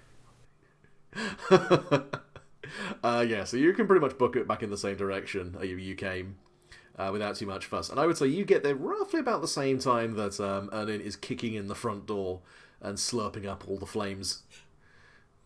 I didn't really make this, like, mortal accessible. So... How do you mean mortal accessible? I set the fucking front door on fire. I don't know how he's going to get in at this point. Oh, he's coming in... Well, I'm assuming he's coming in around the back. Yeah. Where he knows the back door has been left open. That would make sense. So, basically, Vic, you going through the back door and you find yourself in what constitutes the holding area. Alright. Just a bunch of big open cages for, like, multiple people to be held at once. With a line of sight to the main office at the front. And yeah, you both see each other as Vic comes in through the back door and Eirnin comes through the front door. Literally on fire. On fire, yes. Yeah. The fire goes out as I step out of the fire because I'm just absorbing as much energy as I can. No. So, cops, what's that situation looking like once we're inside the building? Well, it looks like most of them are still tied up, or at least trying to regroup outside amidst all the panicking people. So it's fairly empty in here. There is, there's Huey. There's, like, the fat desk jockey who's there mostly to just take emergency calls. Who is sitting there, looking through his spectacles at you in a look of absolute fucking confusion and horror. I just walk past him. I don't even say anything. I've got powerful aura right now. I don't think he's going to do anything. You have BDE, big gin energy. Yeah. Yeah, and also I'm like masked up. I mean, like, I don't know. Like, it depends how much you want to give that courtesy. Have you just like t-shirt balaclava'd yourself? Oh no, I'm wearing a hoodie, balaclava, sunglasses. Oh, you're unibombering it. Lovely. Yes. Oh, nice. Okay, fair enough. How do you think I dress on the weekends? I mean, in a way that doesn't attract federal agency activity? Nah. Alright, fine. So yeah, so Vic, from where you are, you see Vic kind of through the kind of the shatterproof glass window that borders the two main rooms of this entire department. And Vic, in the kind of holding area that you've just walked into, there are maybe 24, maybe even more than that, of these same blank-looking people crammed into a holding cell distinctly too small to hold them all. They're pressed up against the bars. They're kind of awkwardly shoved against each other. All right. And across from them, in the other holding cell, boys. you do see Clovis, and Busey, and basically everyone else from the Polycule, who were looking after you when you came over there last time. Clovis, and a couple of the others do look a bit roughed up. Clovis especially has got a nice big shiner going on, and some kind of redness around his face. But otherwise, they do just seem to be kind of huddled together. And when they see you, I'm terrible at remembering the names, but Pebble was fantastic and put all the names of everyone at the back. Yeah, and all of the character descriptions and everything. And that was definitely me who did that, not you.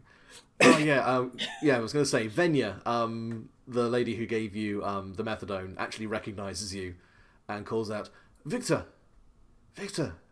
what are you doing here? I'm here to break you out, all of you. And you kind of hear from somewhere below the kind of resting bench, you hear Zachariah go, "Fuck yeah!" All right, now, are there locks on it? Can I just open it, or is it like from? It's a holding cell. Funnily enough, they tend to be locked. Well, yeah, I know, but like, is there like an actual physical lock on it, or is it like you got to go into the control room and press a button? In a more modern, up-to-date place, it probably would be a central control system. In Kalipe, it's not that advanced. It's a standard key lock on the door. All right, well, then I'd have to... Oh, fuck, I know who has the keys. Well, I got a gun, so I get to shoot the lock. Away from... I don't shoot towards the people. Let me just unload the shotgun into a room full of people. You gotta shoot it at an angle that's not towards the people. You know what I mean? Probably with the pistol, that would probably help. Wait, is this a door lock or like a padlock? This is a reinforced steel cell door lock. Okay, I don't think a shotgun's gonna do much. Oh. Mate, you're welcome to try. Like, if you had breaching shells, maybe you could blow the lock out. Maybe! So wait... Like, if you had, like, the lead powder shit that's designed to, like, blow an entire lock out of the wall, maybe. Yeah. They're advanced enough to get super special locks, but not enough to actually fix their fucking... Oh, no, no, that's standard. That's been standard since, like, the 70s, dude. Like, like just cast steel, thick, simple, but incredibly sturdy. Could you pick it, maybe? Theoretically, there is also a person in this building who can superheat their body. Oh. I know, but I'm not there yet, and so I can't interact with this scene. Well, you've seen Vic on the other side of the building. Okay, I'm just gonna walk forward. Does our cop friend react, and do I have to like break his neck? Oh no, that dude is almost certainly pissed himself at this point. Yeah. Every single thing Ben Shapiro has told him has come true, and he is utterly terrified. It's Antifa! Oh! It's the Antifa super soldiers! Yes! Literal Antifa super soldier. I'm so happy. So I see the reinforced glass, and I just fucking break it. Like, there is no... Oh yeah, like the dividing door between the main cop office and the actual holding cell area is a regular, just plywood door. Is it locked? It's not locked in any way meaningful to you. Okay, I just smash the door, come through the other side. I almost want to just see you walk into the door and just leave a Eirnin-shaped hole in it. I was considering doing that to the window, because I thought that would be funny. Like, that's also fair. Just climb, yeah. literally just climb through the window as it melts underneath me, like through me. But no, I just fucking like splinter the door, come through to the other side, see both the holding cells, and I'm like... there's just like there's a clang as Beauty just kind of rockets up against the bars and sticks her hands out at you. Eirnin, oh my god, I'm so glad you're here. Oh my god, I can't believe you just said my name in a fucking police situation. I love you, darling, but shut the fuck up.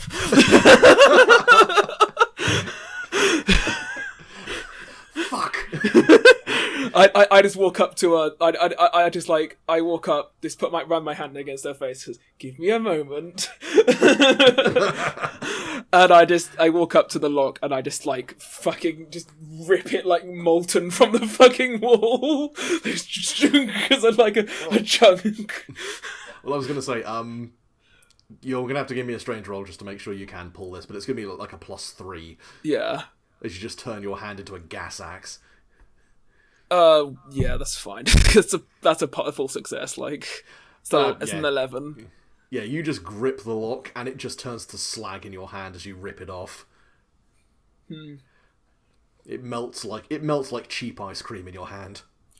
I say, I look at, I go, I turn around, and can I like take out any cameras around, or is that not possible? I mean, there are security cameras. You're almost certain that they are linked to the station that Huey is manning. It would probably be the work of 5 minutes to walk over there, grab the DVR recorder, and smash it. Or again, we can do that. Like, let's just say that's a thing that happens. That's not complicated. Yeah, I was gonna say. Well, I'm assuming if you're letting these guys out, they are going to go into full damage control. Yeah. I realise this will happen. I give my girlfriend a kiss, and same with my boyfriend. And oh yeah, Busey basically just limpets you, and yeah. All right, I missed you guys. Yeah, don't fucking scare me. And Clovis is just stands up, cracks his neck slightly. Yeah, we'll try not to get bum rushed by half the fucking PD. All right. Next time. Have you guys set up like some backup sites, or at least like some plan for anything at this level happened, right? You're paranoid enough to do that, Clovis. Who do you think you're talking to here? Yeah, I know. All right. He just kind of looks over at Omid and Zachariah and just goes, "All right, let's clean this up." And Omid and Zachariah just go around. You just kind of hear a loud thump. Yeah. And a clatter as Huey hits the ground. I turn to Clovis and I'm like, right, Clovis, meet every missing child that has disappeared in Kalipe over the past 50 years. I point at the other shell. Looks at the cells, and then just goes, "Hey kids." They are not going to be particularly cooperative, and they also might die if you take them out of this weird radius shit. So I'm hoping you've got a place to hide them. Is that possible, or do I have to drag them all with you? Like in town? I guess. Like, we were all pretty much of the opinion of getting the fuck out of Dodge. I mean, like, yeah, I agree with you, but like, then what the fuck was all this for? I mean, that was before 1940s bullshit Kalipe started bleeding through and the cops started going full fucking Gestapo on everyone's asses and everything just went to shit.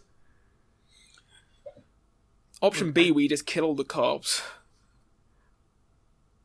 I mean, you just kind of hear a whimper and Obi just sticks his head around the door and goes, "Is that still an option?" Was the other guy still awake? I thought he was, I thought he'd been knocked out. Oh, no. Like, Huey is, by the sound of it, Huey is definitely on the floor with some kind of blunt force trauma. But Omid's just kind of hanging around the corner of the door like, do we kill him? Oh, fuck. Because I need to put down, like, a tarp or something. Oh, no, we're way past that point, darling. Go clear out the gun locker. Oh, alright, fuck shit. And you just hear kind of a cackle from Zachariah and the sound of a lock being hit with a chair. And then just Omid rather testily going, "He's got keys." Oh, for fuck's sake. So now we are properly armed with modern weaponry because of the militarization program put in place by our lovely friend Obama. So I'm assuming we have a nice collection of like M4s and body armor just sitting in the cupboard there. Well, I was going to say, those guys can be off taking care of their shit. Oh, I know. I'm just trying to make sure that like Vic gets some of this shit. Because I think like a bulletproof vest would do you some good right now, Vic. No, that's true. I want to ask quickly here, does Clovis know how to work guns? Oh my god! I was gonna just give him my shotgun. He might slap you if you ask that question. I was gonna give him my shotgun, to be honest, because Yeah, I mean, no, you should. I think we're past the point of going in quiet now, dude. What do you think? I'm kind of leading everything here. I'm like, this is kind of like a group effort. I apologize. I'm just very. What do you think, Vic? I think we gotta do what we gotta fucking do. And so if we gotta go loud, we gotta go loud. Sounds good to me. But also we should probably make sure everyone's protected too. Yeah, let's get everyone as protected as we can do. And then the other people in the cell should probably bounce.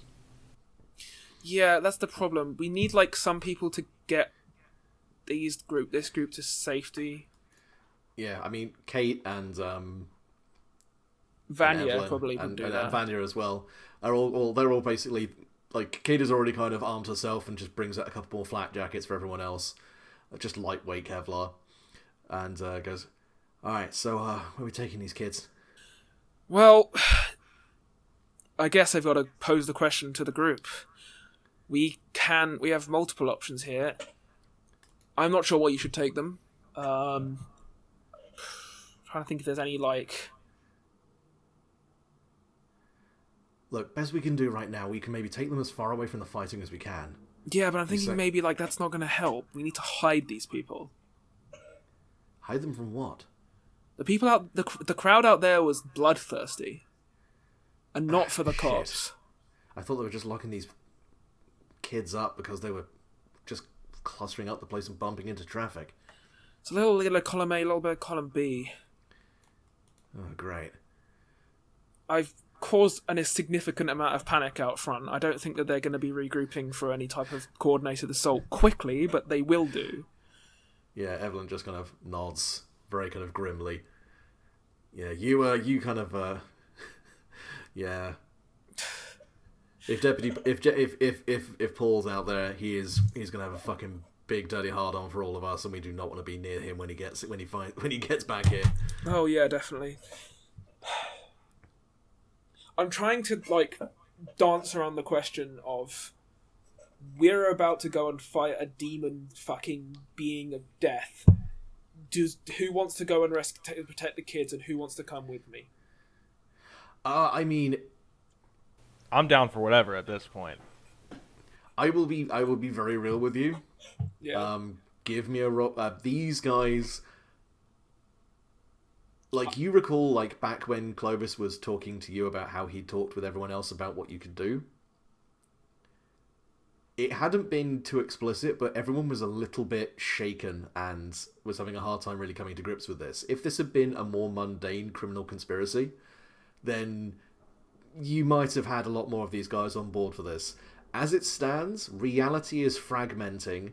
Everyone is going crazy. The cops are basically borderline shoot to kill. It's a bit more than some of them are looking to get into. You old fucks are red bacooning. Propaganda of the deed. We don't sign up to go and LARP in the fucking woods. We are here to help people. There will probably be not another point in our lifetimes, well, at least hopefully there will be, but that's kind of fucking irrelevant at this point, that we will ever get to make a difference on this scale. If you fuckers want to run now and let me go and die on my own because I'm some fucking different thing to you, then go ahead. But I'm going. I need some of you to be willing to protect these kids, but I don't particularly want to go and fight these fuckers alone. It's up to you. Give me a roll with real. Can I get like a cool speech +1? I was actually going to say, yeah. Take a +1 for the impassioned speech. Yeah. Gonna be fucked. Double ones falls completely flat. Did you actually roll snake eyes? Yeah. Oh, fuck. Perfect. Because this is gonna scar my character. All these people that she thought were like these amazing, like, proactive people ready to like take up the fight when it's required, and then like shit actually hits the fan, and she's the only one that will go and do anything. Hey, I said I'm down for whatever, dog. Yeah, I know you are. You're cool, Vic. Yeah. I mean, yeah, there is those words hang in the air, and they suffocate. And you can see Clovis expectantly looks at Evelyn, looks at the others, and none of them are even kind of willing to look you in the eye. And Busey very awkwardly just tries to raise a voice, just goes, "Look, I know we want to make things better. We want to act. We want to. But this is so far outside anything we've ever seen. You're not like us. You don't know what it's like." Who's saying this? Busey. I thought that didn't matter. Neither did I, but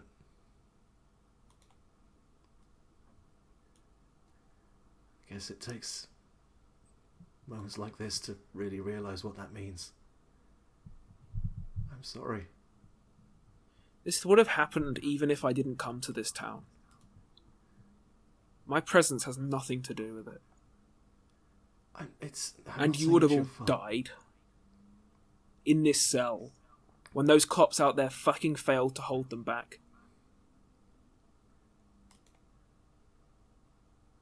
I just...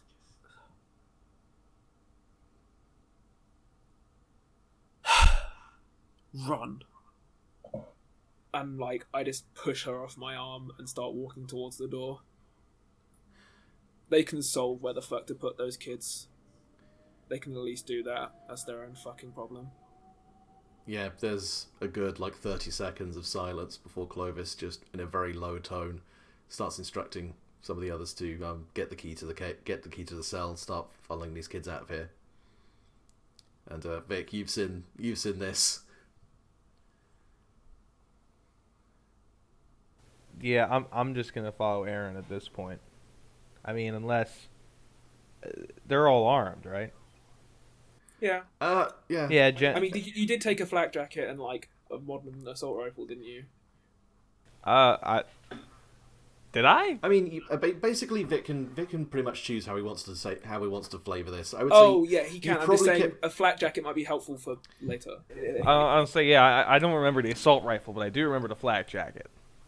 Okay. Yeah, you can just kind of pull that on. I was gonna say, I imagine Vic's kind of a fud when it comes to firearms. So it was like an AR. Nah, I'm gonna keep my 1911 and my Mossberg shotgun. I mean, hey, give the AR to the people who deserve it to protect the kids. You know what I'm saying? I'll be fine. Yeah. I just walk out, and Vic, as you can't next to me, you see I'm doing something similar to crying. You know. And I just. It's hard when it comes to powers, dog. Do you know how long? Do you know how long it's been since I've had true contact with human beings without them looking at me and being like, you're kind of fucking weird, so I'm gonna abandon you. It sucks, but it's moments like these where we gotta. The outcasts gotta stick together and do what we gotta do. You know what I'm saying? An outcast among outcasts, eh? I mean, yeah, pretty much, dude. Let's move. Fuck it, let's do this. Vic, very, very quickly, Vic, roll plus real, and I will ask Eirnin a question. I got a 9 plus 2. That would be 11. Eirnin, Mm-hmm. Do you trust Vic?